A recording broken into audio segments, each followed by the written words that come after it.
Oke, selamat malam semuanya. Eh, Bentar, saya mau cek dulu. Oke, Irene sudah di sana. Kita mengucapkan selamat pagi Georgia dan selamat malam untuk kita semua yang berada di Indonesia.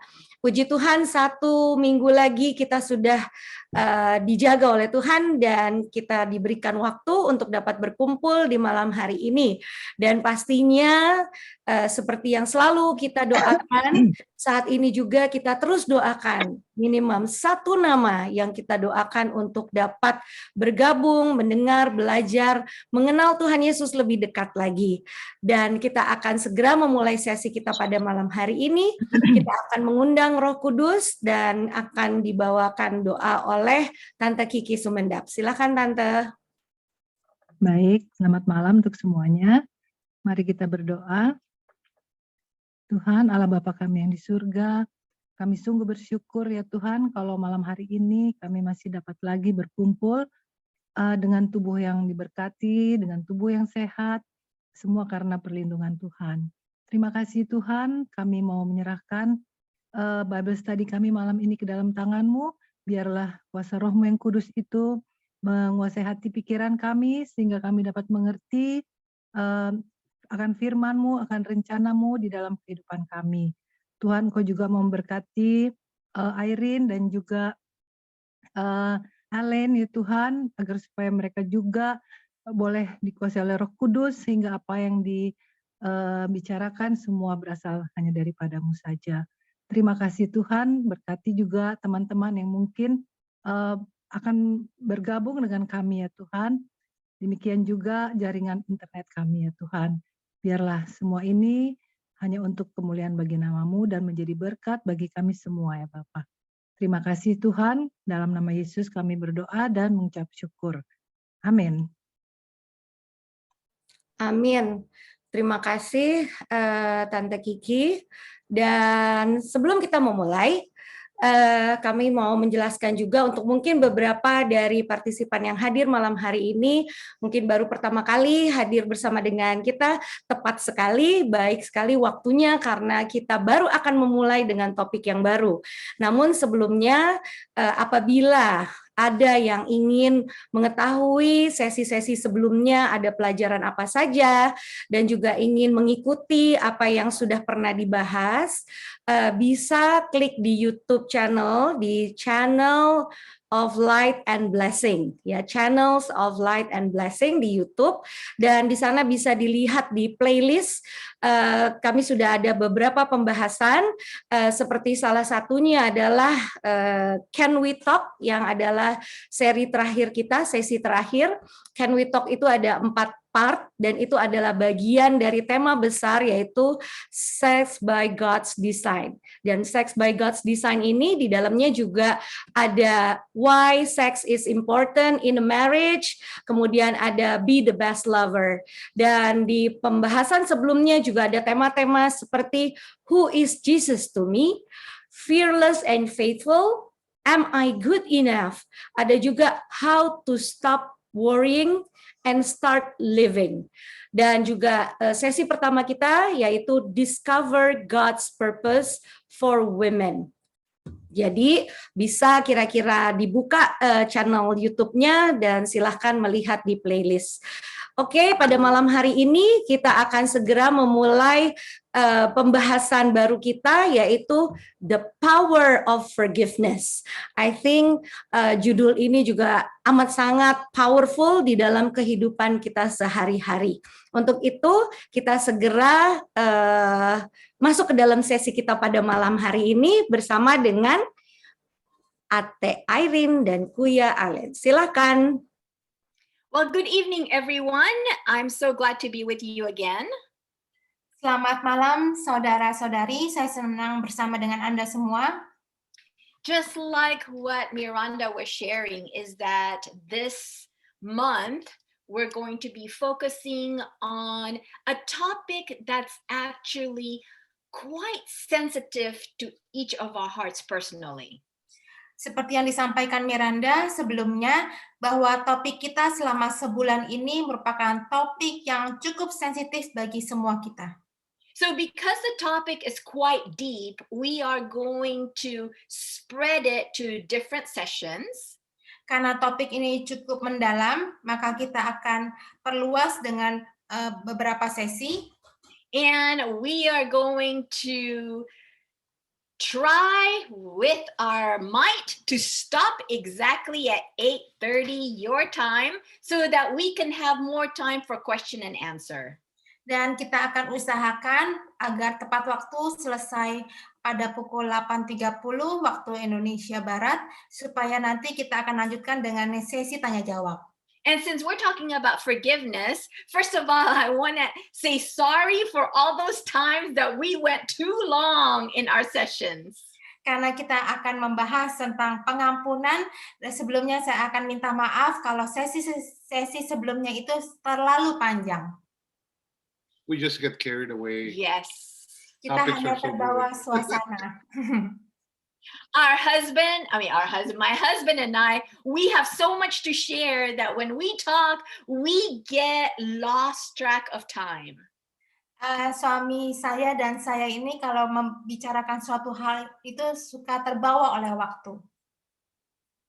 And since this is probably a sensitive topic to each one of us, karena topik ini cukup sensitif bagi setiap kita, I would like to have more interactions between us as we are speaking on this topic.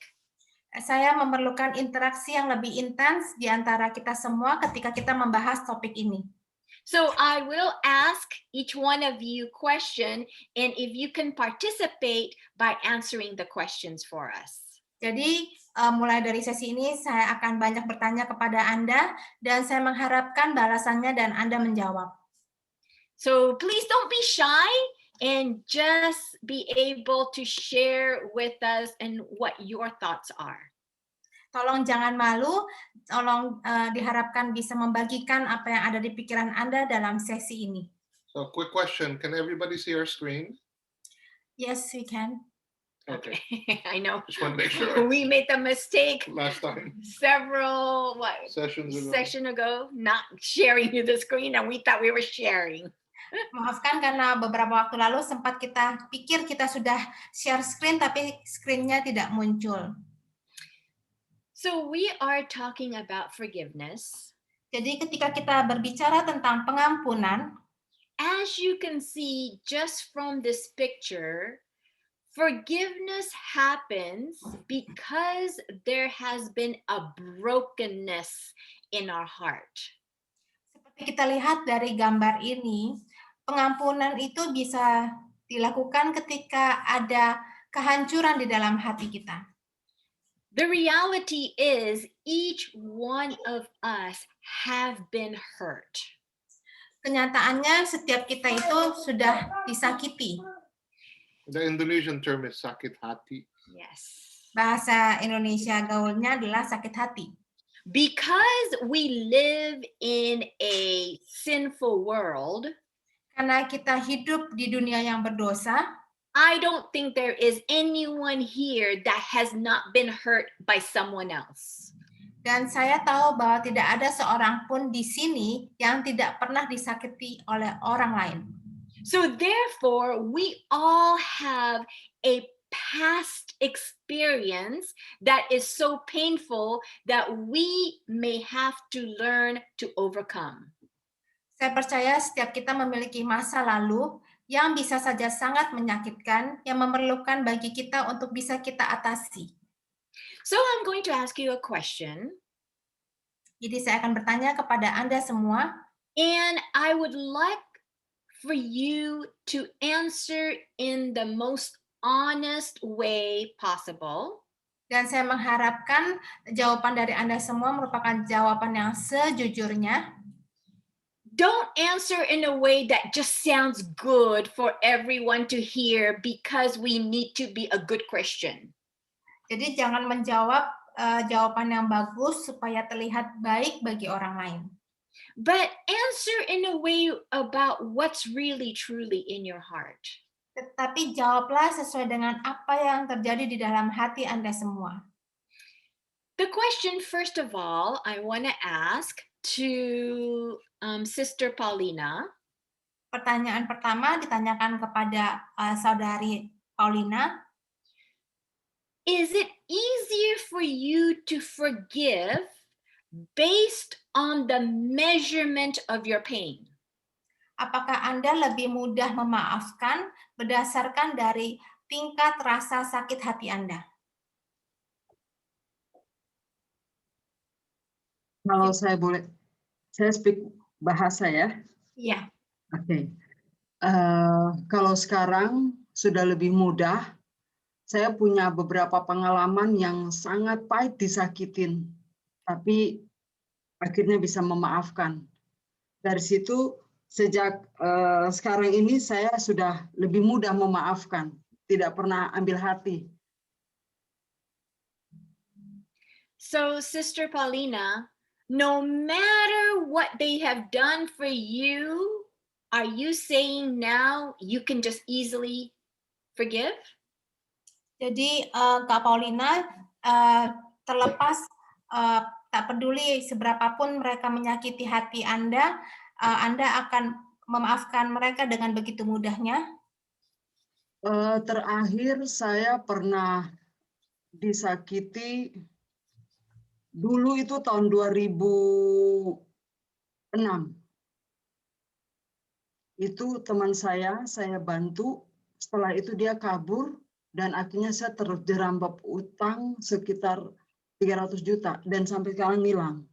Tapi saya dengan doa, saya bisa maafin.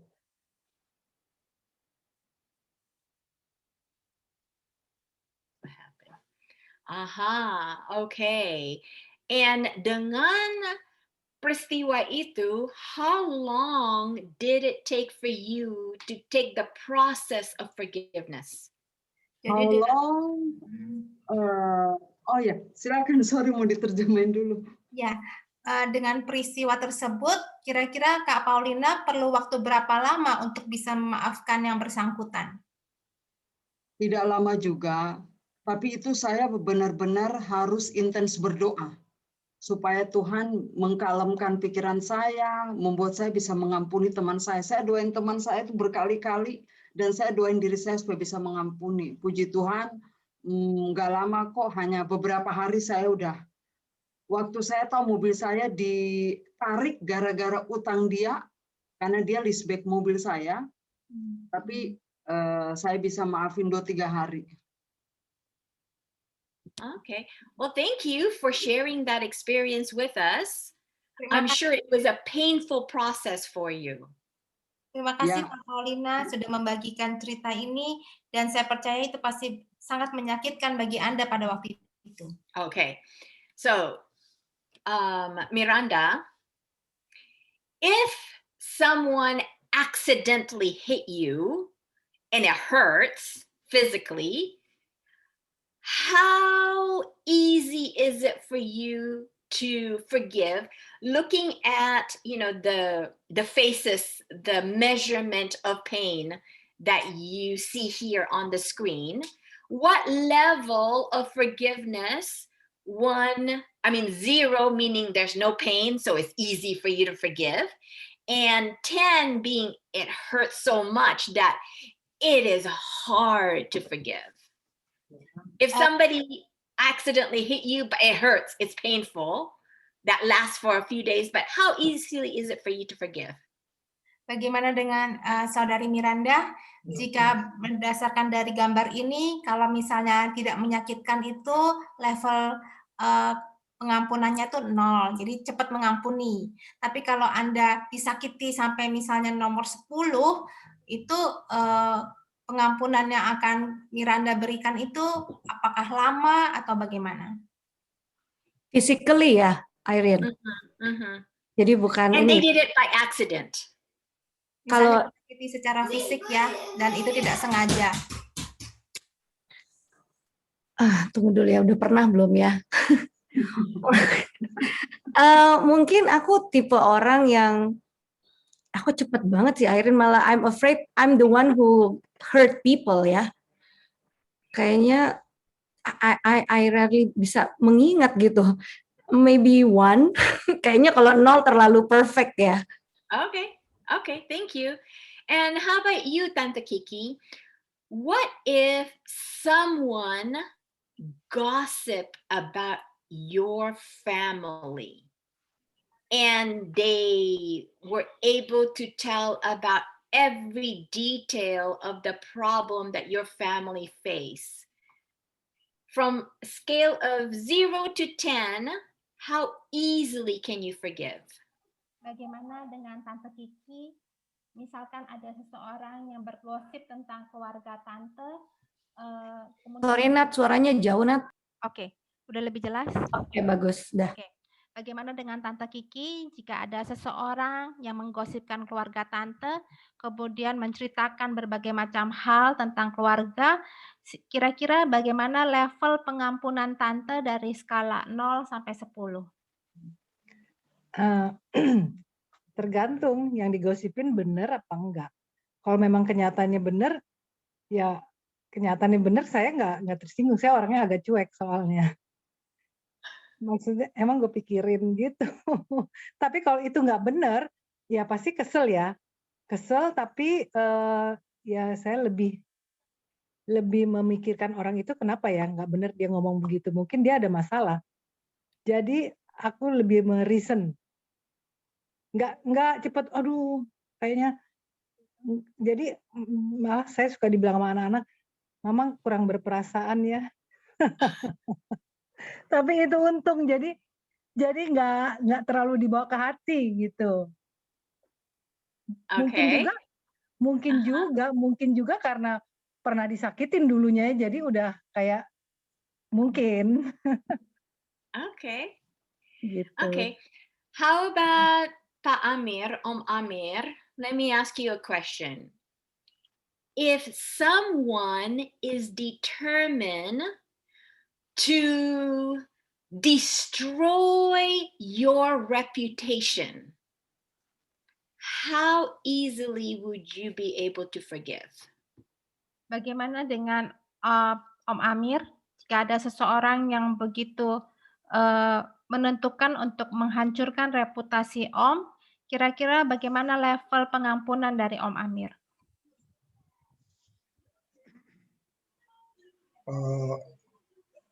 Dulu memang agak sulit untuk mengampuni orang bagi saya, ya buat 25-30 years ago.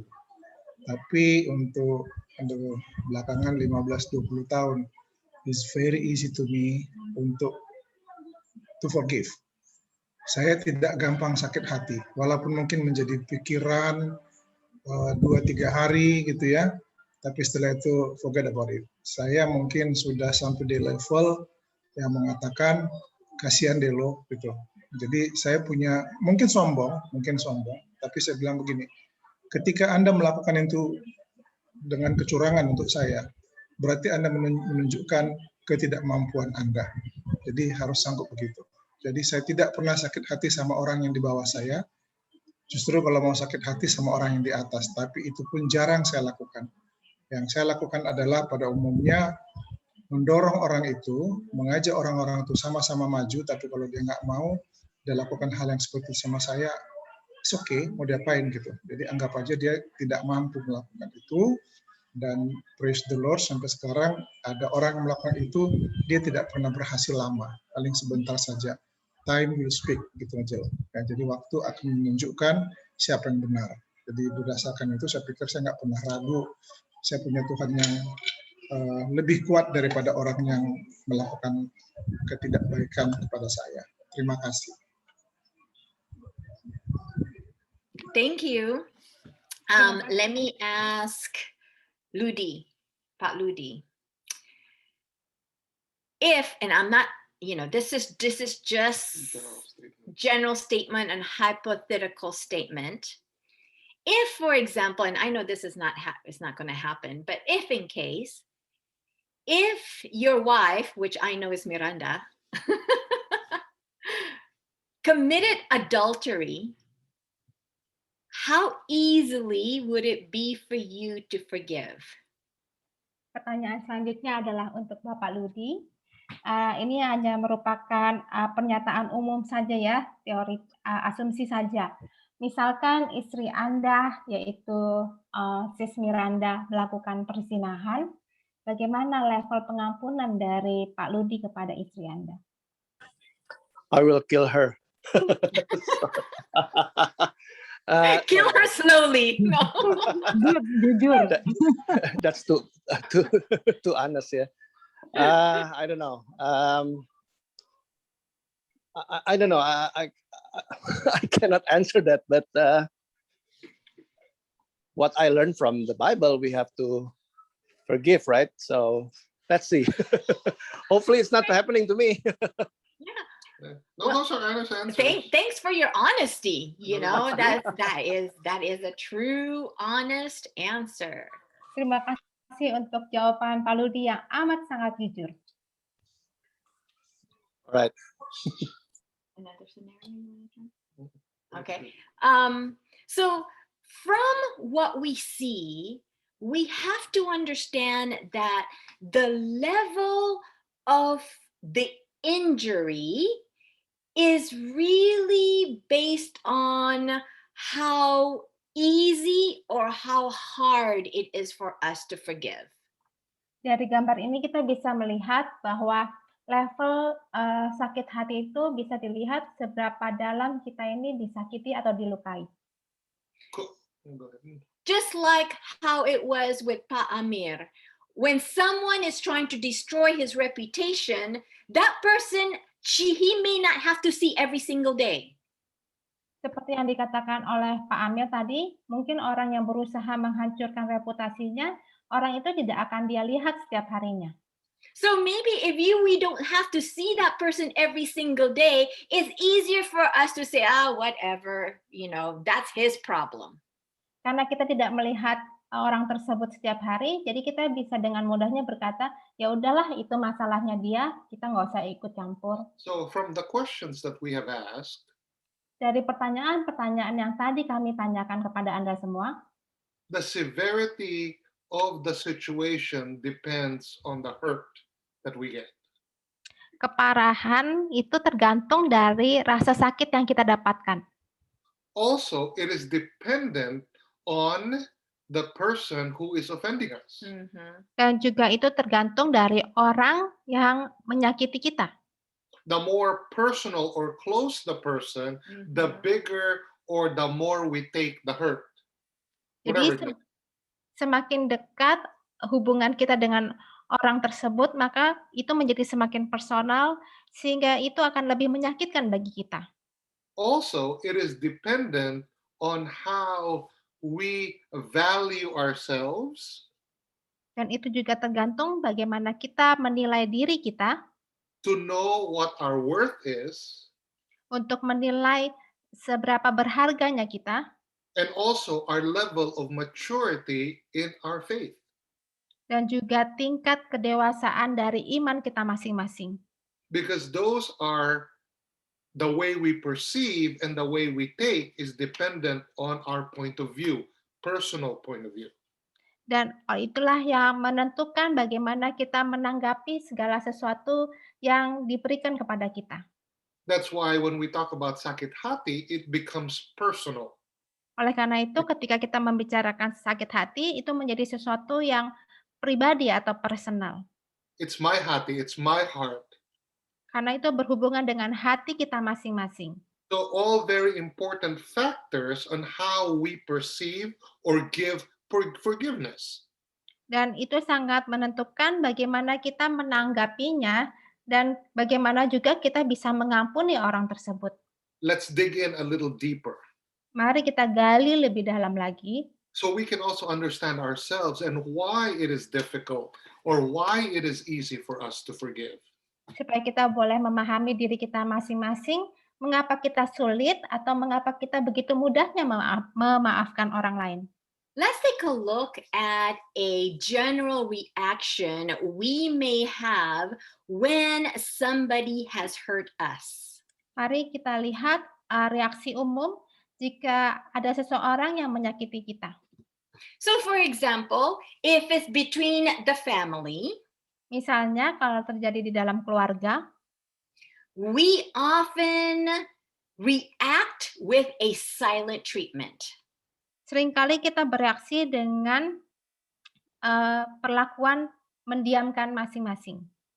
So, for example, when I was growing up, Sebagai contoh, ketika saya bertumbuh dewasa, when I did something, like for example, I disrespected my mom, I talked back to my mom, misalnya saya kurang sopan kepada ibu saya atau saya berbicara membalas perkataan ibu saya and it made her angry, dan itu membuat dia marah, her reaction to me is giving me the silent treatment. maka ibu saya akan mendiamkan saya. And so I would say something and she would just ignore me. Ketika saya berbicara kepada dia, dia akan mencuekin saya. And so when this happened, I have to look back and say, oh no, what did I do wrong this time? Dan ketika saya menyadari itu, saya akan berpikir, aduh, saya ada salah apa ya saat ini? And this really, it's like I hate it when she gives me the silent treatment. Saya membencinya ketika dia memberikan saya perlakuan diam tersebut. Her reaction to me is, reaksi dia kepada saya adalah, I will forgive you as soon as you've earned my forgiveness. Saya akan memaafkan Anda ketika Anda memang layak untuk mendapatkannya. It's like she's trying to see, does she even know what she did? Seakan-akan ibu saya berkata, kira-kira dia tahu nggak ya apa yang dia telah perbuat salah? Or is she even sorry for the way she treats me? Atau apakah dia merasa bersalah dengan cara perlakuannya kepada saya? Therefore, I will not forgive until I see that she is sorry and she has earned my forgiveness. Oleh karena itu, saya tidak akan memaafkannya sampai dia memang minta maaf kepada saya atau layak mendapatkannya. Or maybe something happened between husband and wife. Atau mungkin sesuatu terjadi di antara hubungan suami dan istri. And that hurt continues on a daily basis. Rasa sakit itu berlangsung sepanjang hari. So for example, he keeps on putting you down. Misalnya, suami Anda terus menjatuhkan Anda. He's always saying things that makes you feel that you are not a good person. Suami Anda terus mengatakan hal-hal seakan-akan Anda itu bukan orang yang baik. And every time you forgive him, he does it again. Setiap kali Anda memaafkannya, dia langsung melakukan hal itu lagi. To a point where you say, yeah, I've forgiven him, but you know what? I just don't want to be around him anymore. Sampai suatu titik di mana Anda merasa, ya, saya sudah memaafkan dia, tapi saya tidak mau berada di sekitar dia. This happens to workmates sometimes, to family members, anything like that. It's called avoidance. Ini seringkali terjadi dengan teman sekerja, di antara keluarga, yang biasanya kita sebut dengan penghindaran. Or minimal contact. Atau kontak seminimal mungkin. But the hardest thing is when you are living in the same house with the person that continue to hurt you. Tetapi hal yang paling sulit adalah ketika Anda tinggal serumah dengan orang yang terus-menerus menyakiti hati Anda. There's a new term on that. It's called social distancing. Yes. Ada terminologi baru yaitu jaga jarak.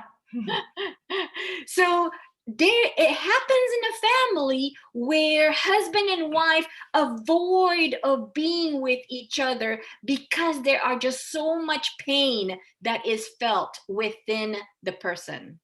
Ini seringkali terjadi di dalam rumah tangga dengan pasangan suami istri karena ada rasa sakit yang begitu mendalam antara mereka sehingga mereka berusaha menghindari satu dengan yang lain. And mom and dad, it could even happen to your children towards you. Dan untuk ayah dan ibu, ini juga bisa terjadi dalam hubungan Anda dengan anak-anak Anda. Have you ever noticed maybe your son or your daughter doesn't like to be home? Sadarkah Anda mungkin anak laki-laki atau perempuan Anda tidak senang berada di rumah? or they go to their rooms. the moment they get home. Yeah. Atau mereka langsung masuk ke kamar mereka ketika mereka berada di rumah, Or the gadget becomes more important than communication. dan gadget itu menjadi lebih penting daripada komunikasi dengan para orang tua. So we have to be sensitive to these subtle changes or subtle things that happen. Jadi kita harus sensitif dengan perubahan yang mendadak ini. Or maybe there has been a deep, what do you call, hurt because of an affair that happens within a marriage relationship. Mungkin ada luka yang sangat mendalam yang terjadi dalam pernikahan, Not necessarily an affair, maybe hurt or some words or even rape within a husband and wife relationship, something very deep and hurtful. bisa jadi karena perselingkuhan atau mungkin karena ucapan yang dilontarkan atau mungkin juga perkosaan yang terjadi dalam hubungan suami dan istri. The pain is so deep that it is so hard to forgive.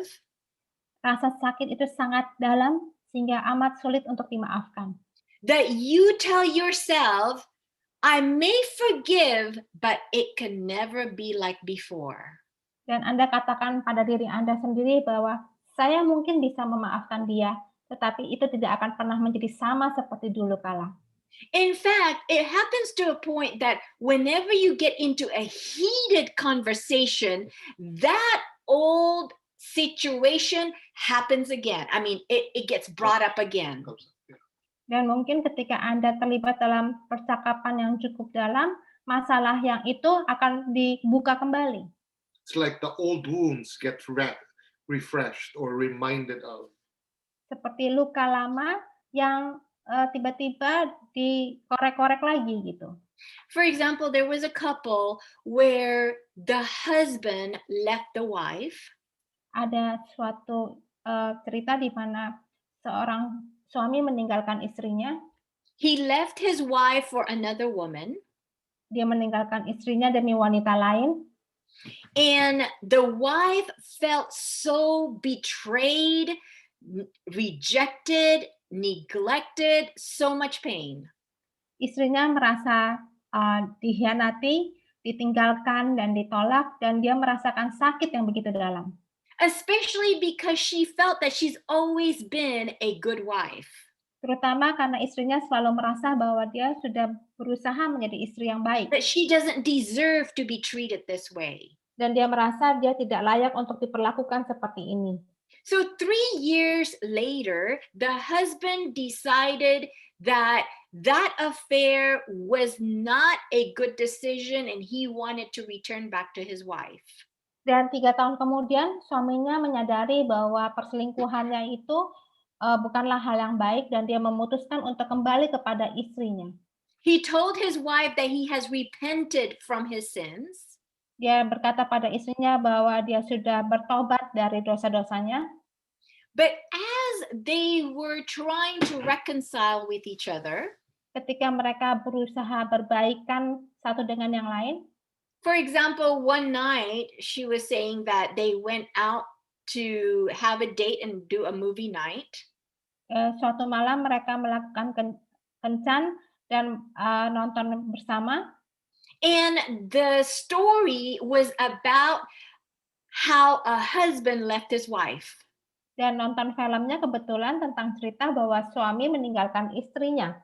And immediately after the movie ended, the wife said to her husband, "You know how that lady felt was exactly the way I felt." Kemudian istrinya mengatakan pada suaminya, tahukah apa yang dirasakan oleh wanita di film itu sama persis seperti yang saya rasakan. And immediately the husband got defensive and said, "Aren't you ever going to stop? I already said I'm sorry." Dan kemudian suaminya melakukan pembelaan, kapan kamu akan berhenti? Kan saya sudah bilang, saya sudah minta maaf. How long do you have to torture me by reminding me again of how hurt you were? Berapa lama lagi Anda akan menyiksa saya dengan mengatakan bahwa saya telah menyakiti kamu? So the question is, Jadi Why pertanyaannya is it adalah, so hard to forgive? mengapa sangat sulit untuk memaafkan? One of the reason is Salah satu alasannya adalah when we have been deeply hurt, ketika kita telah disakiti sangat dalam, the idea of forgiving, pemikiran untuk memaafkan it may feel like we're being asked to tear our hearts out and give them to the people who trampled on them so they can just do it again and again and again. Pemikiran untuk memaafkan itu seakan-akan kita ditanyakan untuk merobek hati kita dan membagi sebagian dari hati kita itu kepada orang yang menyakiti kita supaya dia boleh melakukannya lagi dan lagi. So in our mind, we think that if we are forgiving them, then it gives them the license or the opportunity to hurt us again and again and again. Simpelnya kalau misalnya kita memaafkan mereka, artinya kita memberikan izin atau kesempatan bagi orang tersebut untuk mengulangi kesalahan tersebut berulang kali.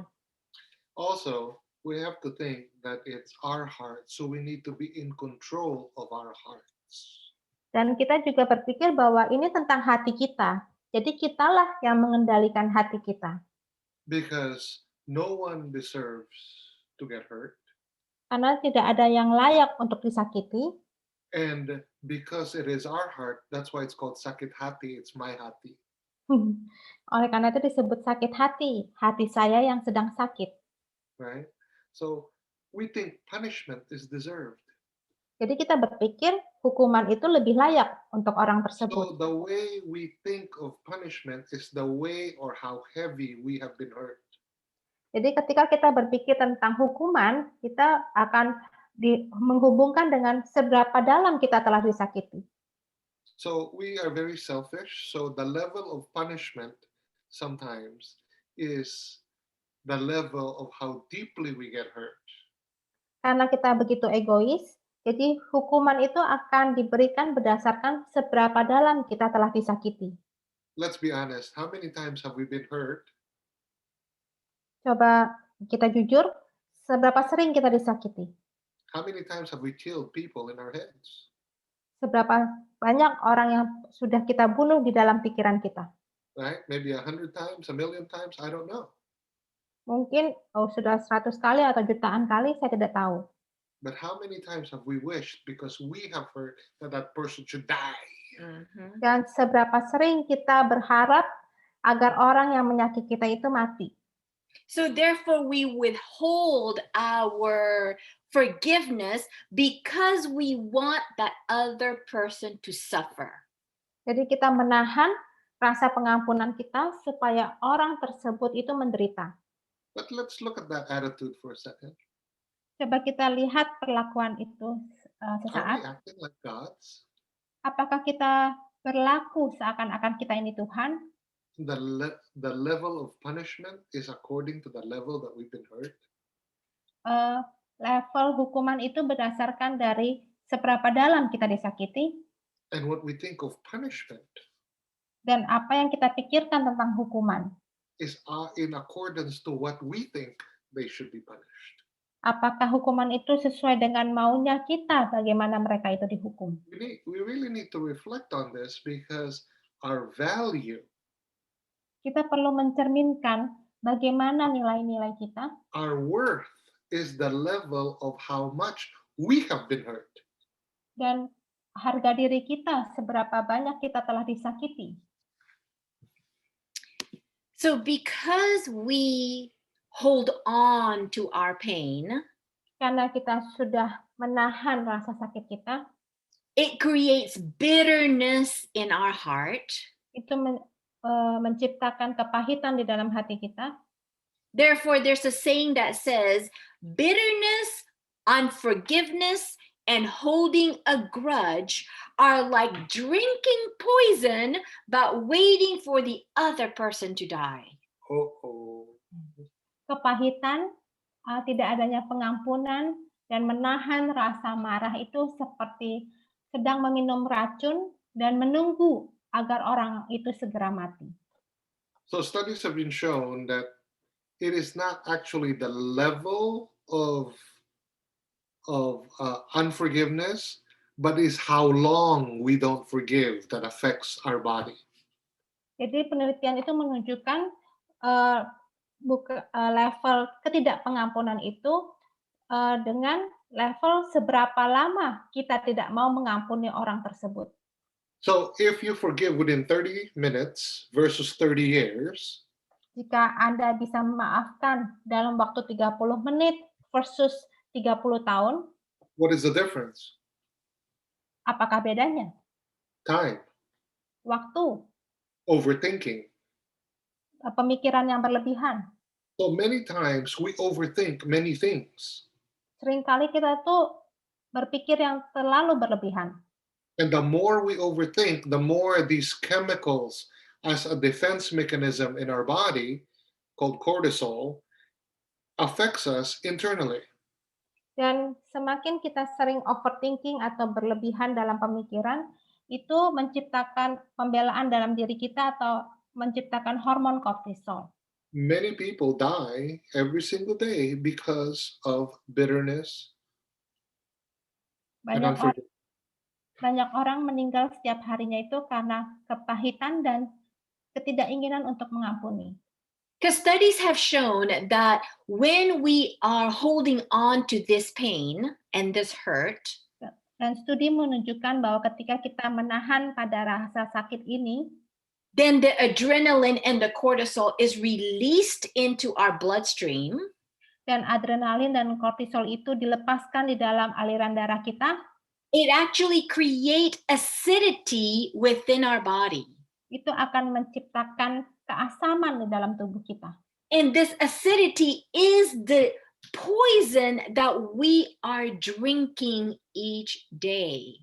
Dan keasaman inilah yang kita minum setiap harinya. You've heard the saying, 9 out of 10 of the diseases comes from the mind. Benar dikatakan bahwa hampir 90% penyakit itu berasal dari pikiran. And I truly think that sometimes we think we are gods. Dan seringkali kita berpikir kita ini adalah Tuhan. So, and some of us take this sakit hati so much that it evolves or it becomes a disease in our mind and in our hearts. Banyak orang yang mengambil rasa sakit ini terlalu berlebihan sehingga sudah meracuni pikiran dan hatinya. Therefore, the reality is that we can't be bitter and expect our life to be sweet. Jadi ada ungkapan, Anda tidak bisa menjadi pahit dan mengharapkan agar hidup Anda menjadi manis. It's like having pare with sugar. Itu seperti makan pare dengan gula. Does that make us sweet? I don't know. Apakah gula akan membuat pare menjadi manis? I like pare, but it just does not make sense to me. My taste bud said otherwise. So the problem is, the longer we hold on to our bitterness, semakin lama kita menahan pada rasa pahit itu, the longer our life becomes miserable. Semakin lama hidup kita akan menjadi lebih berantakan. Because the reality is, holding on to this pain makes us a prisoner of our own pain. Dengan kita menahan rasa sakit itu, kita menjadi tawanan dari rasa sakit hati tersebut. In fact, there's a saying that Victoria Austin says that bitterness and unforgiveness block the flow of God's blessing in your life and actually hinder your prayers. Ada suatu kutipan dari Victoria Austin yang mengatakan bahwa kepahitan dan ketidakadanya pengampunan itu membatasi aliran berkat dari Tuhan di dalam kehidupan Anda, dan itu juga menghalangi doa-doa Anda kepada Tuhan. See, we have to realize sometimes we talk to ourselves. Kita harus membayangkan ketika kita berbicara pada diri kita sendiri, And the more we talk to ourselves, the more we will believe it. semakin sering kita berbicara pada diri kita sendiri, kita akan mempercayainya. And we say, Dan kita katakan, he hurt me so much I cannot forgive him or her. dia sangat menyakiti saya sampai saya tidak bisa memaafkan dia lagi. No person could ever, deserve this kind of treatment. Tidak ada yang layak untuk diperlakukan seperti ini. And then we justify ourselves. Dan kita membenarkan diri kita sendiri. And then we say to people, you don't understand. How I feel. Dan kita katakan kepada orang lain bahwa kamu tuh nggak tahu apa yang saya rasakan. So it's sometimes these self-talk and overthinking that hinders our forgiveness. Terkadang pemikiran dan perkataan kita kepada diri kita sendiri itu yang menghalangi kita untuk mengampuni orang lain. And the more we say this, the more we believe. Semakin sering kita katakan, kita akan lebih sering mempercayainya. In fact, we say to ourselves, Bahkan ketika kita mengatakan pada diri kita sendiri, I can't forgive him for what he did, saya bisa memaafkan atas perbuatannya dia, but we don't expect God to stop forgiving us. tapi kita tidak bisa mengharapkan Tuhan untuk berhenti memaafkan kita. We no longer want to be a channel of blessing to that person, Kita tidak lagi bisa menjadi saluran berkat bagi orang tersebut, meaning that we can't treat them nicely. artinya kita tidak bisa memperlakukan orang tersebut dengan baik, We can't look at them in a way that even give them happiness. bahkan kita tidak bisa melihat dia dengan cara kita membagikan kebahagiaan kepada orang tersebut. We want to do everything possible to show how angry and how hurt we are. Kita akan berusaha semaksimal mungkin untuk menunjukkan bahwa kita ini lagi marah banget sama orang tersebut. But yet we pray to God and ask God to bless us continually. Tetapi kita terus berdoa kepada Tuhan dan meminta kepada Tuhan agar memberkati kita terus. And because time is running already, we're just going to go ahead and to wrap this up for this session. Karena waktu terus berjalan, kita akan membuat kesimpulan dari sesi malam ini. So let's Google forgive. Coba kita According to the Google dictionary, berdasarkan dari kamus. as you can see, forgive is actually an action word. Memaafkan itu merupakan kata kerja. Action meaning that there is an action that you have to do to have this, to make this happen. Kata kerja itu artinya memerlukan aksi dari kita supaya hal ini boleh terjadi. So therefore, it's not a noun where there is no action involved, Jadi ini bukan kata benda sehingga tidak memerlukan aksi, but it takes a lot of effort and it takes proactiveness to make it happen. ini memerlukan banyak usaha dan tindakan proaktif supaya hal ini semua boleh terjadi. So it says stop. Jadi nomor 1, kata pertama adalah berhenti atau stop. And that is the hardest thing to do. Dan itu adalah hal tersulit yang bisa dilakukan. Actually stop. Yes. Itu berhenti.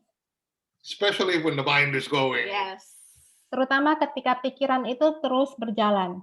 See, the next word is feeling. Kata berikutnya adalah feeling atau perasaan. How can you stop feeling, especially when you're angry? Bagaimana Anda berhenti merasakan terlebih ketika Anda sedang marah Or resentful towards someone for an offense? atau membenci kepada seseorang untuk suatu hal. So it's important for us to realize the way we feel, Pertama kita harus menyadari bagaimana kita merasakan, this way, kenapa dia melakukan hal itu, and it's very difficult to stop that feeling. dan sangat sulit untuk menghentikan perasaan itu. Because when feelings come, emotions come. Ketika perasaan datang, emosi itu juga datang.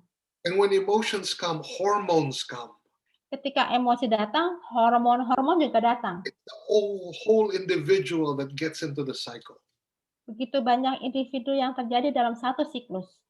So it's important for us to understand ourselves first, Pertama, sangat penting untuk memahami diri kita masing-masing, our value, nilai kita, our worth, dan harga diri kita.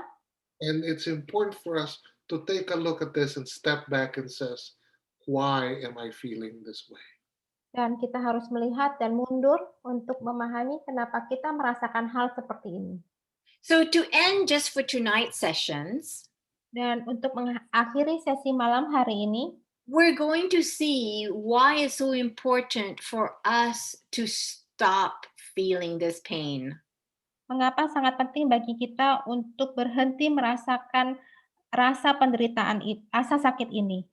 And is it Sister Paula that is volunteering to read for us Matthew 6, verse 14 and 15?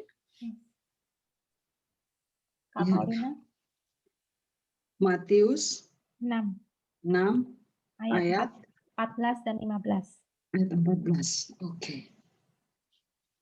Karena jikalau kamu mengampuni kesalahan orang, Bapamu yang di surga akan mengampuni kamu juga. Tetapi jikalau kamu tidak mengampuni orang, Bapamu juga tidak akan mengampuni kesalahanmu. This is such a hard verse for us to accept. Ini merupakan ayat yang sangat sulit bagi kita untuk kita terima. Because what the verse says that God cannot forgive us if we are not willing to forgive others. Karena Bapa di surga tidak bisa mengampuni kita jika kita tidak mengampuni kesalahan orang lain. It's so easy for us to justify that his action or her action is unforgivable. Sangat mudah bagi kita untuk menilai apakah perbuatan orang ini bisa dimaafkan atau tidak. But how many of us ever think that our action is unforgivable to God? Tetapi pernahkah kita menyadari bahwa mungkin tindakan kita ini tidak bisa dimaafkan oleh Allah? The reality is, every time there is a hurt, Dalam kenyataannya, setiap kali ada rasa sakit, that person has failed something. orang tersebut telah gagal dalam suatu hal. They have failed to respect us. Orang tersebut gagal untuk menghormati kita. They have failed to love and protect us. Orang tersebut gagal untuk mengasihi dan melindungi kita. They have failed to honor our value. Mereka telah gagal untuk menghargai nilai-nilai kita. But how many times have we failed God? Tapi sadarkah bahwa kita sering kali mengecewakan Tuhan? So tonight we're going to go ahead and continue again next week. Jadi kita akan lanjutkan lagi minggu depan. We're going to go and dig deeper in regards to what is the power of forgiveness. Kita akan menggali lebih dalam dengan kekuatan pengampunan atau kuasa pengampunan. Even the power of an unforgiving heart. Dan bahkan juga kuasa dari hati yang tidak mau mengampuni. We'll also take a look at ourselves. Kita juga harus melihat diri kita sendiri. It's not our values, but it's my values interpreted by myself. That's why I get offended. Ini adalah tentang harga diri kita, oleh sebab itu saya merasa tersinggung. So your homework for this week, Jadi PR-nya untuk minggu ini, pray and ask the Holy Spirit to reveal to you who it is that you need to forgive. PR-nya adalah kita harus berdoa dan meminta petunjuk dari Roh Kudus, siapakah yang harus kita maafkan. I ask for you to pray only because sometimes we even forget. Saya minta Anda untuk berdoa karena bisa saja kita lupa. But yet, when we see that person, then the feeling starts to come back again. Tetapi ketika kita melihat orang itu, perasaan itu akan muncul lagi. So we may think we have forgiven, but in reality, we've just forgot about it. Kita berpikir kita sudah memaafkannya, tapi dalam kenyataannya kita hanya melupakannya saja. Clinical term is selective amnesia. Atau kata lainnya adalah amnesia sesaat. So that's going to be your homework, and I hope that next Tuesday you can come back and share with us. Itu akan menjadi PR Anda semua, dan minggu depan kita akan kembali untuk membahas hal tersebut. Back to you, Miranda. Oke, terima kasih. Bagaimana rasanya? Cukup membuat banyak berpikir nggak? Tadi yang kayak Irene bilang ya, pada saat kita merasa sulit mengampuni, pada malam hari ini saya dapat tuh, Irene tadi bilang, how many times have we failed God? Aduh, ya jadi personally nggak pernah kepikiran sih Irene.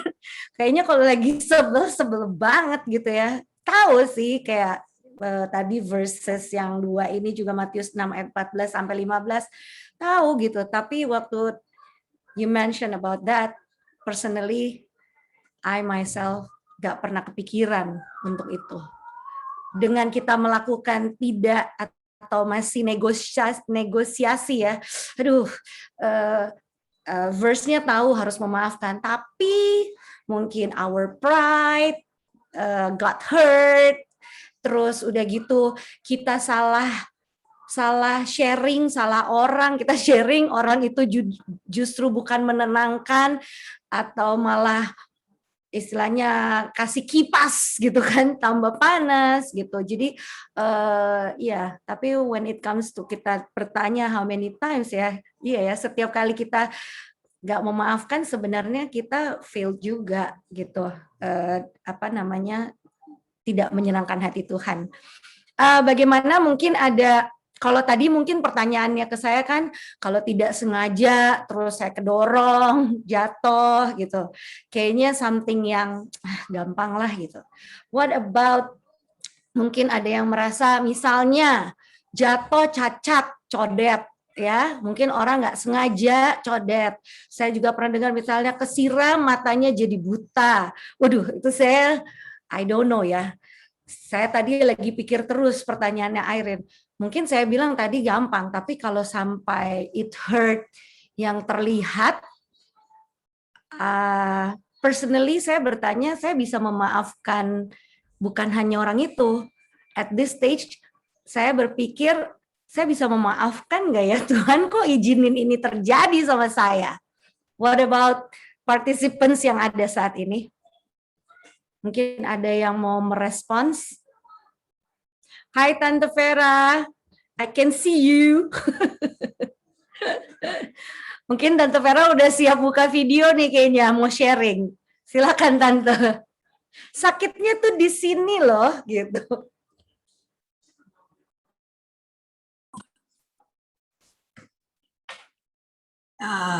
Selamat malam Irene, selamat pagi, good morning. Kalau dibilang gampang, nggak gampang sih Mir. Kalau a very close person is very difficult, I think. It happens to me. Forgive and forget is so difficult for a special person like your spouse. But I think for other people, like Kiki said, emang gue pikirin. I don't think that we have to put it all deep in our heart. But for the very close person, it's so difficult. Honestly, it's so difficult. Gitu, but firman Tuhan bilang kita harus memaafkan 70 kali 7. 70 times 7. Yeah, Irene, so I have to try again and try again and try again until now. But it's not easy. Honestly, it's not easy. Until now, I still struggle with that. Jujur. Thank you. Ya, setuju sekali ya, Tante. I think Irene juga setuju ya. The more orang itu dekat dengan kita, sakitnya tuh lebih sakit gitu rasanya ya. Dan apalagi baru niat nih di sini, aduh oke, saya harus memaafkan. Begitu kita mau lakukan baik, menurut kita nih udah struggling banget nih, kita berusaha, ternyata sama yang menyakiti kita kayaknya malah kita jadi tambah sakit gitu. Oke. It's a process, berarti ya forgiveness is a process ya. Oke, mungkin ada yang lain lagi yang punya sharingan atau sedikit tambahan, Mir. Ya silakan. Kalau nggak lihat orangnya lagi pergi, mungkin kalau lagi pergi atau lagi nggak lihat, oke, I have to forgive him. Oke, gitu. Begitu orangnya pulang di depan mata, aduh, sini gitu ya. Gitu. Aduh, gitu. It's so difficult. Yes, gitu ya, Tante. Thank you. Oke, ada lagi. Pertanyaan nih. Nah. Aku mau dong. Keep on trying. Oke, tadi kayaknya ada 2 suara, satu laki-laki, satu perempuan ya. Ya, ada pertanyaan. Oke, Crystal, setelah itu Mia. Oke, Hi Elaine. Rin. Oke, mau minta advice. Ini nggak mau dibuka ya mukanya ya, Bro Crystal. Lagi pakai masker sih. Kayak Ludi kan pakai masker gitu. Oke. Sekarang pertanyaannya, what are the advices kalau kita lagi mau memaafkan? They say it takes time. Yes? Okay. During that time, what do we need to do to forgive others? Karena when we were hurt, kita langsung automatically respond in a way through anger. Betul nggak? Marah kan? Marah. Tapi it's more on the human side. Disappointed, angry, kemudian jadi at the end jadi maki-maki, right? Apa sih maki-maki? Cursing, oke? Ya, jadi sekarang mereka bilang it takes time, oke? How long do we need to forgive others? It depends on the person himself, ya. Tetapi what are the advice? Kalau misalnya kita lagi marah, kita kecewa, apa kita biarkan orang mencoba mendamaikan kita? Do we let other people to make peace between us? Atau we avoid them? Atau we run away from them?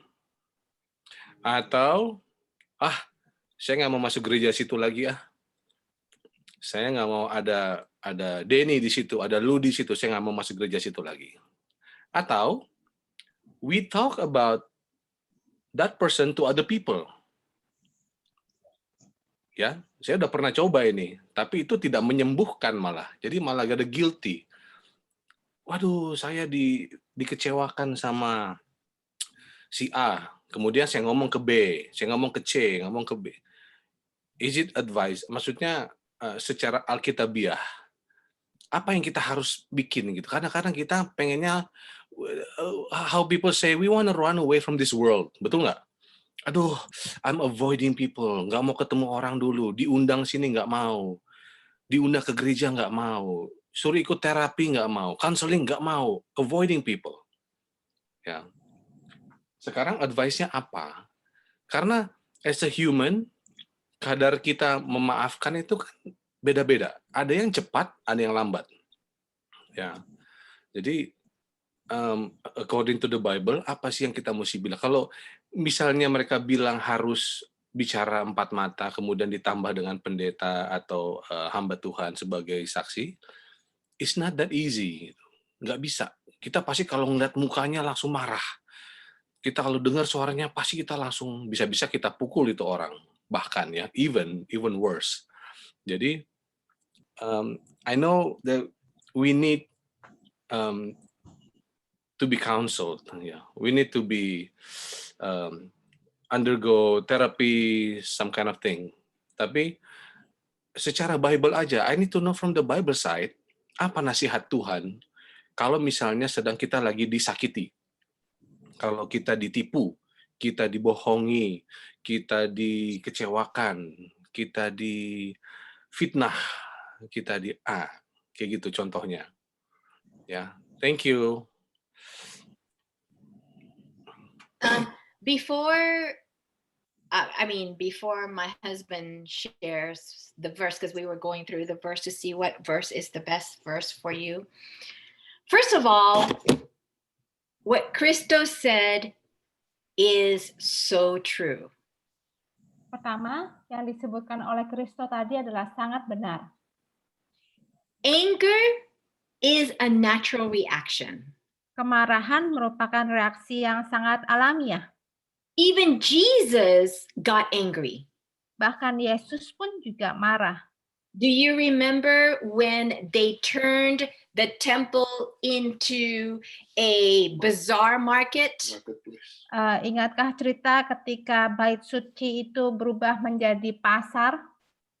And Jesus got angry and turned all of the tables and actually told everyone to leave and to get out. Yesus marah dan membalikkan meja dan menyuruh semua orang itu untuk keluar. So if someone has hurt you, or if someone even hurt your loved ones, the natural reaction is anger. Jadi jika ada seseorang menyakiti Anda atau orang yang Anda sayangi, reaksi alamiah yang keluar adalah marah. I think it is not healthy for us not even to address the anger issue. Dan saya merasa bahwa tidaklah sehat jika kita tidak mengeluarkan rasa marah kita. Just be saying, yeah, well, it's okay. It doesn't matter what he does. Dengan mengatakan, nggak apa-apa Kak, terserah kalau dia mau berbuat apa. Because that's actually unhealthy. Karena itu sebenarnya tidak sehat. Because then we are thinking that we have no feelings at all. Kita akan berpikir bahwa kita tidak memiliki perasaan sama sekali. So, how to process that anger after that anger explode, I think is what Christo is trying to ask the question. Bagaimana kita untuk mengeluarkan rasa marah itu ketika kita mau meledak? Well, I can only speak for myself and the situation that has happened. Saya berbicara dari pengalaman diri saya. All of you know that my son got sick. Anda semua tahu bahwa putra saya pernah sakit. And there was a time when I was blaming God. Ada waktunya ketika saya menyalahkan Tuhan. Why this? Why that? Mengapa begini? Mengapa begitu? Seeking questions. Mencari jawaban. Blaming God. You know, he's vegetarian, we're missionaries, justifying certain things. Menyalahkan Tuhan, mengatakan bahwa anak saya sudah vegetarian dan pelayan Tuhan, dan mengapa masih harus terjadi. But at the end of the day, what was I really doing? Tapi pada akhir hari, apakah yang benar-benar saya lakukan? I was trying to control a situation that I had no control over. Saya berusaha mengendalikan situasi di mana saya tidak memiliki kendali atas situasi tersebut. Am I responsible for her actions, my wife's actions? Apakah saya bertanggung jawab atas aksi yang dilakukan oleh istri saya? In reality, no. Dalam kenyataannya tidak. Am I responsible for my kid getting sick? No. Apakah saya bertanggung jawab ketika anak saya sakit? Tidak. Whatever offense would have happened to me, I had no control over that person's reaction or counter action. Apapun pelanggaran yang terjadi pada orang-orang di sekitar saya tidak memiliki kuasa atas reaksi saya. I'm only responsible for my actions. Saya hanya bertanggung jawab atas reaksi saya. So by talking about it to others, Jadi dengan membicarakannya dengan orang lain, that's my action, itulah aksi saya.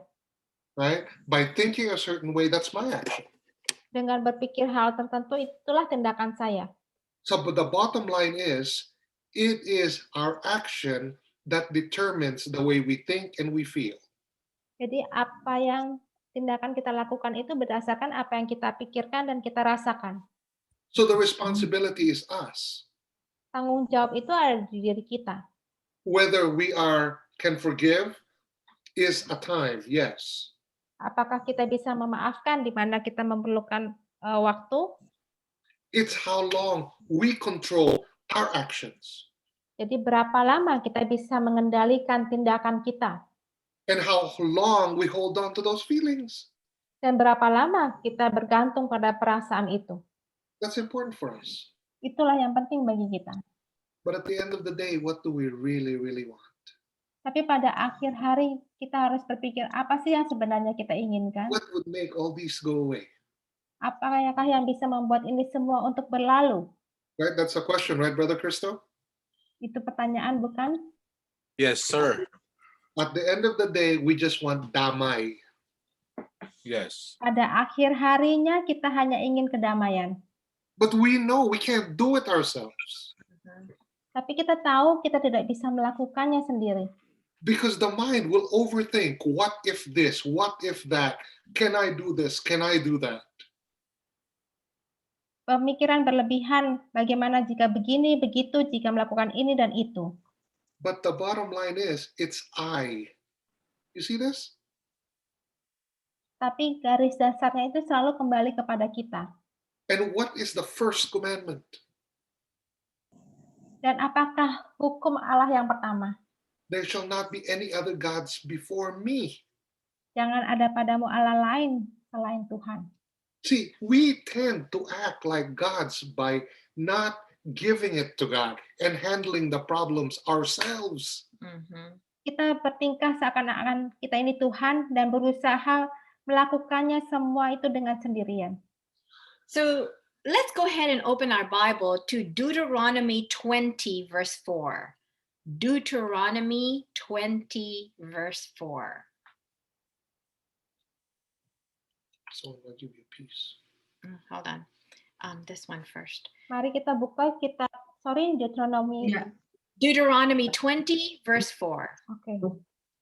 20 verse 4. Yeah. Yes. Sebab Tuhan Allahmu, dialah yang berjalan menyertai kamu untuk berperang bagimu melawan musuhmu dengan maksud memberikan kemenangan kepadamu.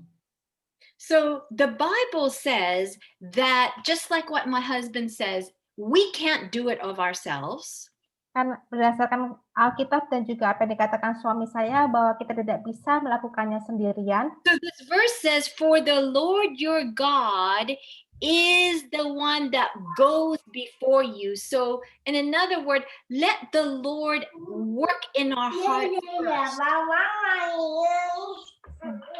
Jadi berdasarkan ayat ini dikatakan bahwa Tuhan Allah dialah yang berjalan menyertai kita untuk berperang. Let him be the one that is changing our heart first instead of us focusing on the other person. Kita harus membiarkan Tuhanlah yang mengubah hati kita terlebih dahulu sebelum Tuhan mengubah hati orang lain. See, when we think we're in control, what do we tend to do? Ketika kita berpikir kita yang mengendalikan situasi, apa yang akan kita lakukan? Handle the situation. Berusaha menanggulangi situasi tersebut. Okay, I'll give you an example. We have a pandemic in our hands. Sebagai contoh, kita memiliki pandemi sebagai masalah. Everyone's emphasizing on the pandemic. Semua orang sedang fokus kepada pandemi ini. But do you know there's more people committing suicide? Sadarkah ada begitu banyak orang melakukan bunuh diri?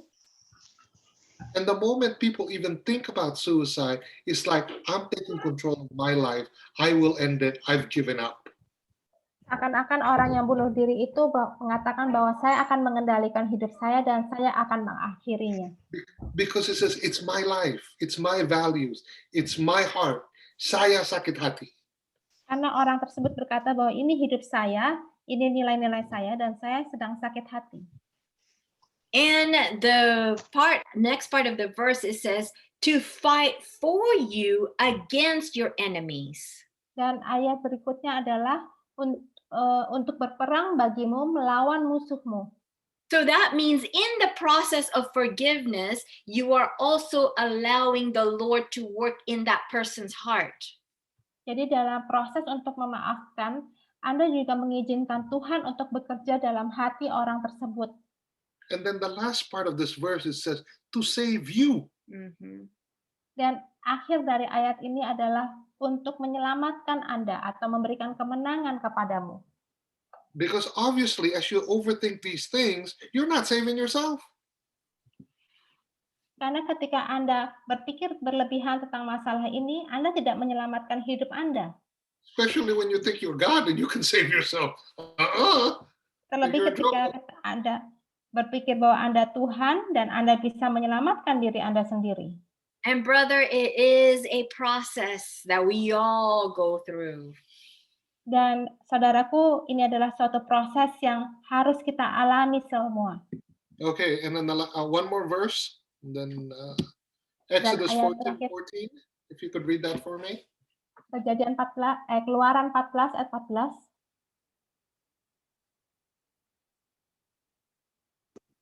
Tuhan akan berperang untuk kamu dan kamu akan diam saja. See, we fail to think that any problem is not too big for God. We think it's too big for God. That's why we handle it ourselves. Kita gagal berpikir bahwa semua masalah itu terlalu besar bagi Tuhan. Sebenarnya tidak ada masalah yang begitu besar bagi Dia. And the verse says, and what? I will give you peace. Dan ayat terakhirnya dikatakan bahwa Tuhanlah yang akan memberikan damai sejahtera. I hope that answers your question, Brother Christo.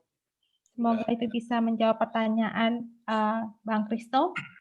And we will go through the process even more deeply next week. Dan kita akan membahas proses pengampunan ini lebih dalam untuk minggu depan. Oke, terima kasih.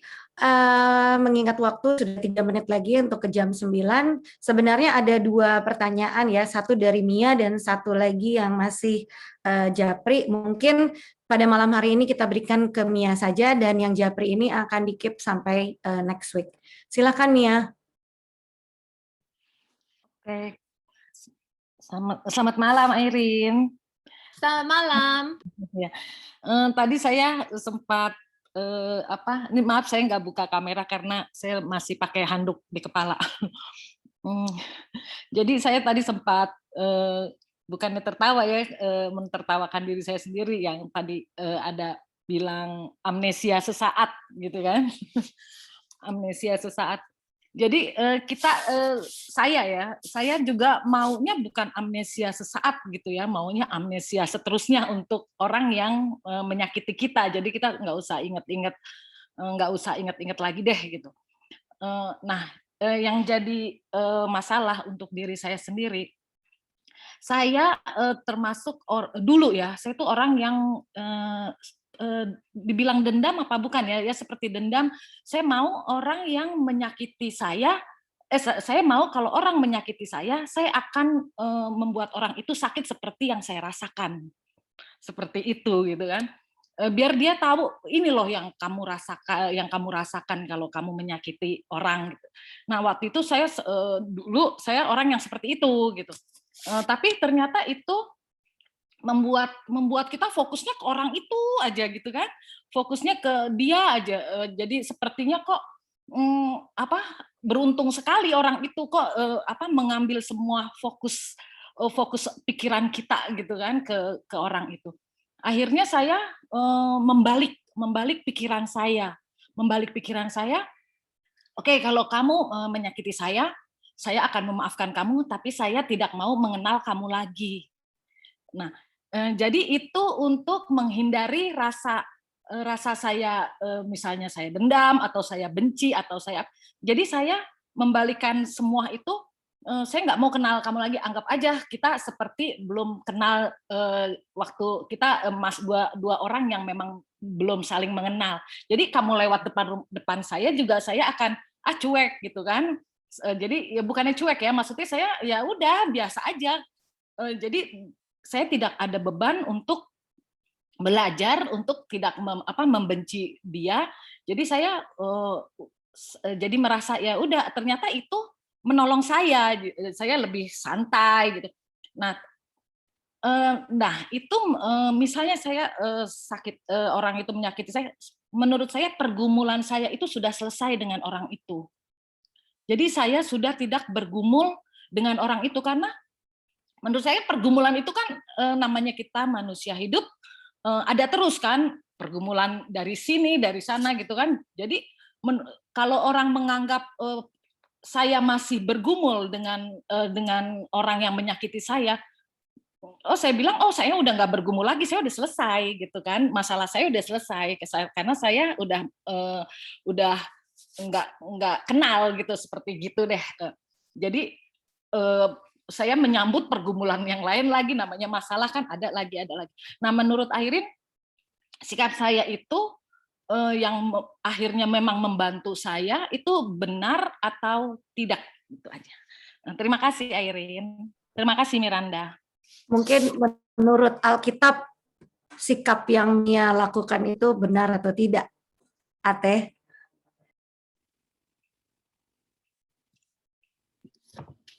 Well, every one of us has a coping mechanism.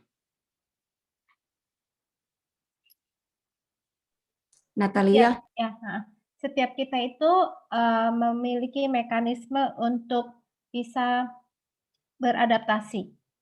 And I believe our coping mechanism goes to our different levels. Dan kemampuan beradaptasi kita itu levelnya berbagai macam. And we'll go through this in the next couple weeks. Dan kita akan membahas ini di beberapa minggu ke depan. But have you ever heard people say life, when somebody tells you, that's not fair? Mungkin ada orang yang berkata kepada kita, itu nggak adil loh. Have you heard that before? Pernahkah Anda mendengarkan itu? Of course we have. Tentu kita pernah mendengarnya. My kids used to always tell me that all the time. Dad, that's not fair. Anak saya selalu berkata kepada saya, ayah itu nggak adil. It's only fair to the people who are in advantage. Hanya akan adil untuk orang yang mengambil keuntungan. Personal interest. Yang memiliki ada tujuannya. Yeah. So it's important for us to see like that revengeful attitude. Kita juga harus melihat bagaimana perlakuan kemarahannya. When we say, oh, I don't deserve this, or you've done me wrong, to whose point of view? Ketika kita mengatakan bahwa karena dia telah berbuat salah kepada kita, dan bagaimana cara pemandangan kita. So selective amnesia or permanent amnesia, these are all coping mechanisms. Untuk amnesia sesaat atau amnesia selamanya adalah ini kemampuan untuk mengatasi. Sometimes we build walls to protect our hati because we don't want sakit hati anymore. It's painful. Adalah tindakan untuk mengurangi rasa sakit hati supaya tidak terjadi lagi. Sorry, go ahead. Okay, go ahead. Somehow in the process, we have to have a closure. It's very, very important. Terkadang dalam suatu proses kita tuh harus ada penutupannya. Because if we don't have a closure, we really have not really forgiven or have really moved forward. We've just put it aside. Kalau kita nggak ada pengakhiran atau penutupannya, kita tuh nggak ada tindakan memaafkan atau hanya menempatkan itu di tempat yang lain. And it will work for a long period of time or a short period of time, but there still has to be a closure.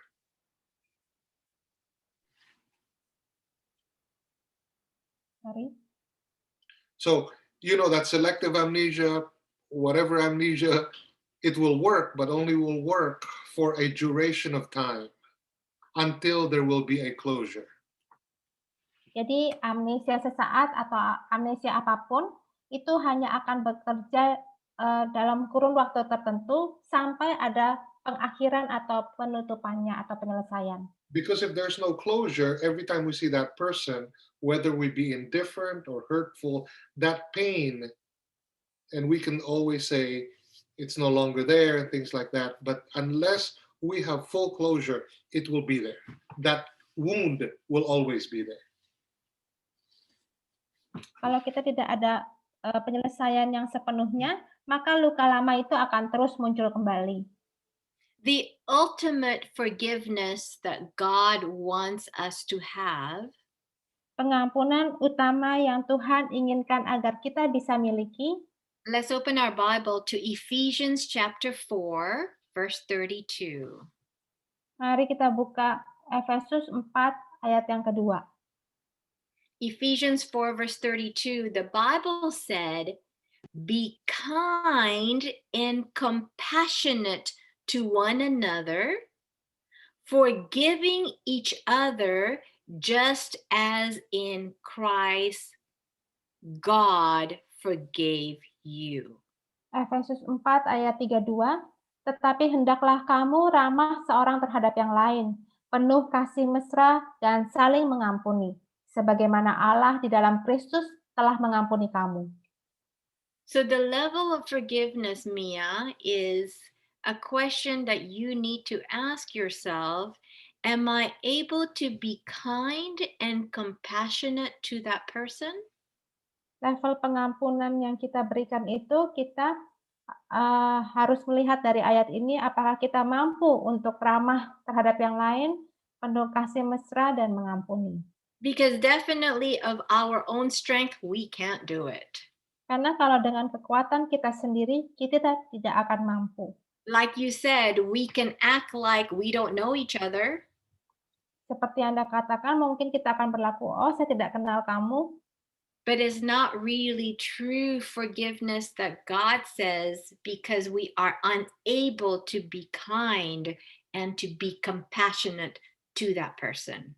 Tetapi itu bukanlah pengampunan yang sebenarnya seperti yang Tuhan inginkan, karena kita tidak mampu untuk berbuat ramah dan kasih kepada orang lain. So therefore, we're going to go deeply into what the process is going to look like next week. Jadi kita akan belajar lagi untuk proses yang harus kita lewati minggu depan. Oke, terima kasih Irene. Thank you for sharing.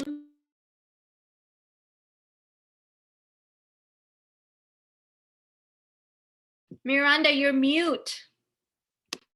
Oh iya, sorry. Oke, karena terlalu ini bersemangat soalnya. Jadi karena forgiveness itu adalah proses, sehingga sesi-sesi kita juga akan proses seminggu. Oke, jadi terima kasih untuk sesi malam hari ini. Ini sebagai teaser ya, sebagai teaser. Jadi makanya di awal kita bertanya karena kita juga ingin tahu bagaimana sih partisipan yang ada ini mengerti, memahami mengenai forgiveness. Terus bagaimana juga kita yang ada di sini, bagaimana caranya kita merespons, dan yang pasti kita yang ada di sini mau belajar dari bagaimana sih firman Tuhan itu menyatakan mengenai forgiveness, dan bukan hanya forgiveness-nya, tapi seperti tadi Brother Christo bilang, dalam proses memaafkan itu kan kita punya berbagai macam perasaan, ada anger di situ juga, but actually di situ juga ada hope ya. Menanggapi juga seperti tadi Sister Mia mungkin sampaikan amnesia selama-lamanya, itu saya hanya berpikir kalau kita perspektifnya dari kalau saya berbaik dengan dia yang pasti menyenangkan hati Tuhan, seperti apa ya?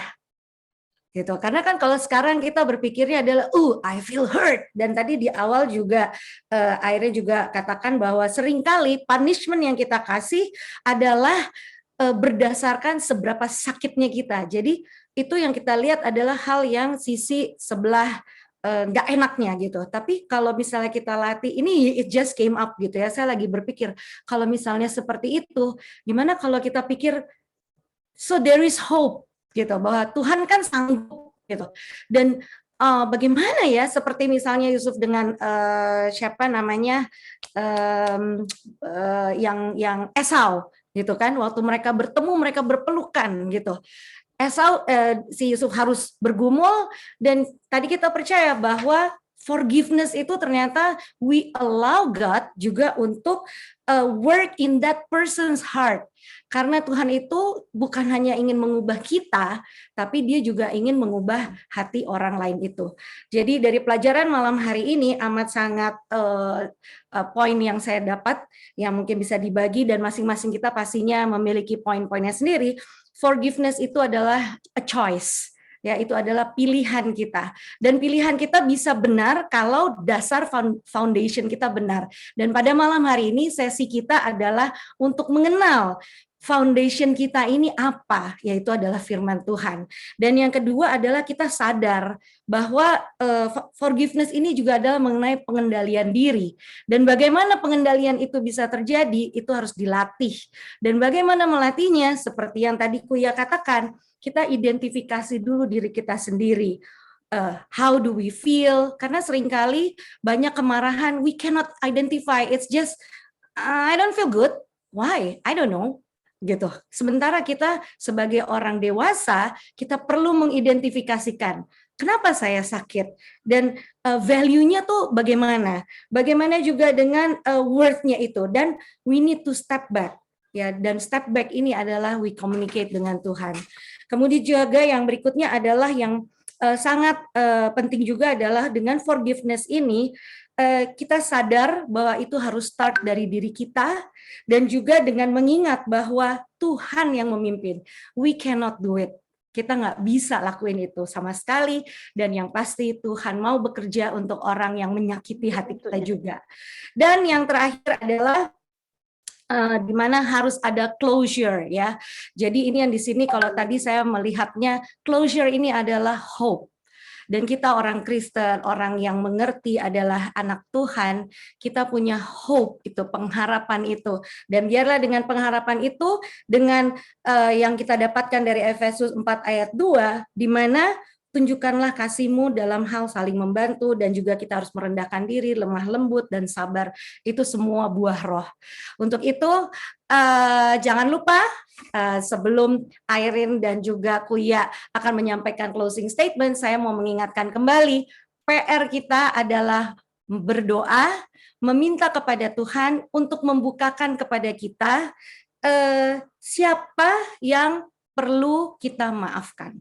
Siapa orang yang perlu kita maafkan. Ini bukan membuka luka lama ya, tapi ini adalah to reconcile. Dan nomor satu, kita reconcile dengan Tuhan, dan yang pasti kita reconcile dengan sesama kita, baik itu orang tua, ataupun juga pasangan, ataupun juga tetangga mungkin, ya kan, om, tante, adik, kakak, banyak.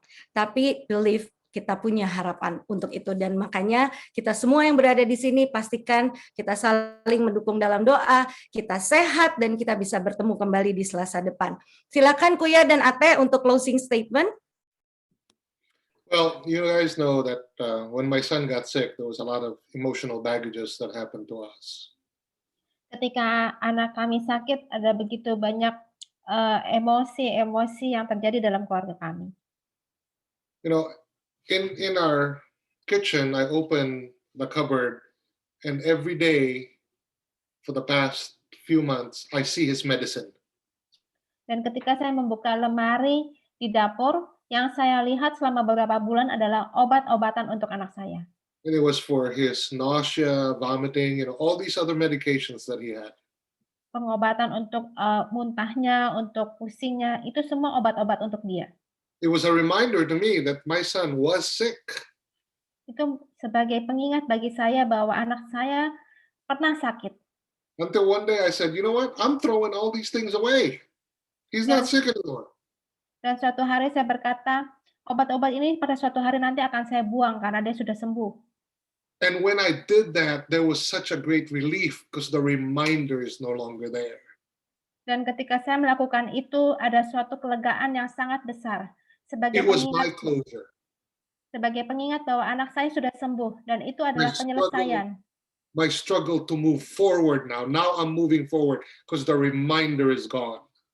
Dan saya sekarang sudah berjalan maju ke depan, karena pengingat itu sudah tidak ada lagi. So when I opened that cover, there's a sign of relief. Jadi ketika saya membuka lemari dapur, ada suatu kelegaan. Instead of a reminder of when he was sick, now it's a reminder that we have moved forward and it's all just vitamins in there now.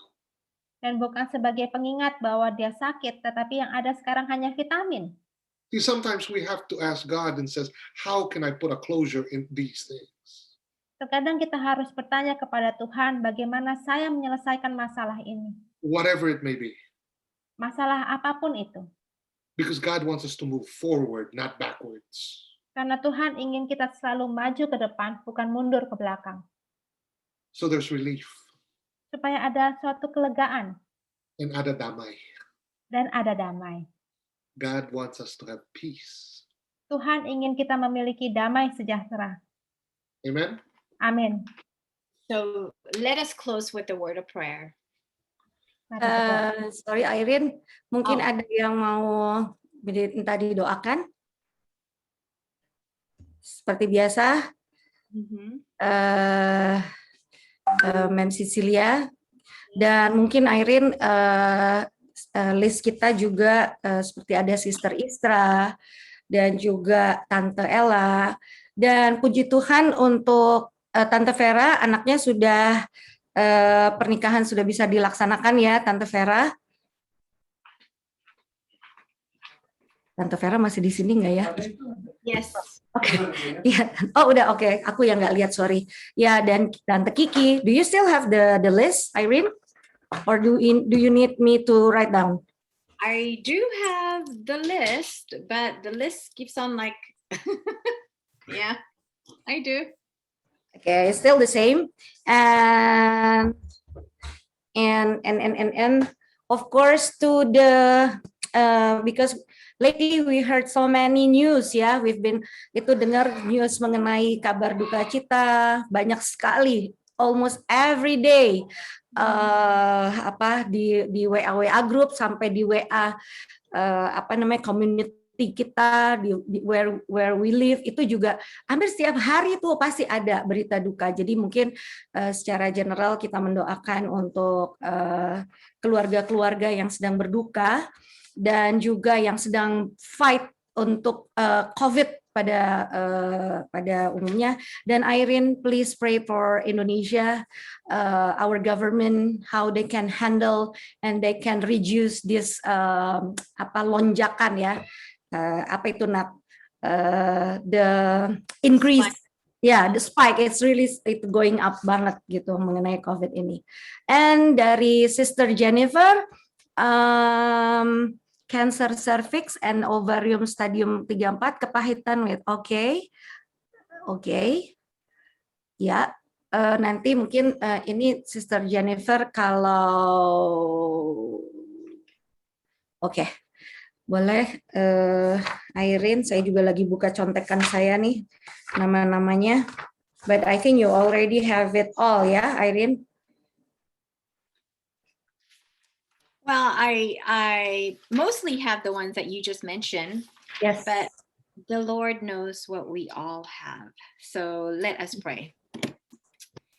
Dear Heavenly Father, we want to praise you and thank you for the time that we can be together as your children, understanding what is forgiveness is all about. First of all, dear Lord, you more than anyone else knows the pain that each one of us struggles with. The pain of the past, of how somebody has hurt us so deeply, whether it's our spouse, our children, our parents, our friend, whatever it is, dear Lord, you know what each of us is going through. And Father, you also know what injuries this pain has caused each one of us. For example, some of us are suffering through terminal illness or serious illness because of holding on to the bitterness and the pain that has happened to us. And dear Father, you're the only one who can heal each one of us. So I ask for an outpouring of healing mercy to those who are deeply wounded because of the pain that they are feeling. For example, the pain that Sister Jennifer has felt, and through the struggle that she's going through right now in dealing with her health issues, and also for Sister Istra with how you are continuing to be with her to help her through the process of going through her cancer treatment. And Father, please continue to heal her heart as she's going through the deep pain and wound that she is going through. And dear Lord, you know that there are so many people who have lost their loved one, and what pain they're going through right now because of losing their husband, their wife, their parents, their children, whoever it is that they have lost. I ask for comfort to each one of them, dear Lord. Comfort that you could only give, because you can give the comfort that gives hope for the brighter future when Jesus comes the second time. And Father, please continue to be with Cecilia and Rick as they're going through their personal spiritual journey. And please be with Tanta Ella, who's also going through her process with her illness. We ask for your healing mercy, and we ask for you to be with all her family. And dear Lord, you also know what every single one of us is going through. And Father, you're the only one who can heal us. So please bring us back again next week so that we can more dig deeply into your word to understand what you can do for us, because we can't do it alone. And before we end, we want to praise you and thank you for the success of the wedding for Tanta Vera's children, Vicky and his wife. And Father, please bless their marriage so that they will be able to have a love that is everlasting, because they have a love that can come from you. We ask this all in the precious name of Jesus. Amen. May God bless you, and thank you so much for staying tuned. Until next week. Thank you. Thank you, Tuhan Irene. memberkati. Thank you Terima so kasih. much. Terima Thank kasih you, semuanya. Mir. Miranda. Thank you, Tante. Sampai Selasa depan. Jangan Oke. lupa doakan satu nama untuk kita ajak. Dan kita maafkan. Iya. Aku matiin ya. Thank you. 3, Thank you so much. 2, 1, bye.